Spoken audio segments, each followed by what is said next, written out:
Hey guys, I want to introduce you to an amazing page of solid apologetics that I have compiled using my factual input into various AI models.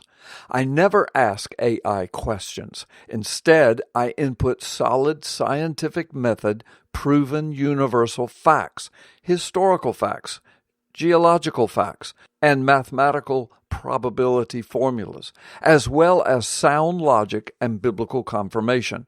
When AI is forced to deal with the real facts, it actually confirms and attests to what many of us have known all along. Evolution is not science. It is rather a philosophical assumption and not, quote, settled science by any stretch of the imagination. You will soon see. AI itself says those very words.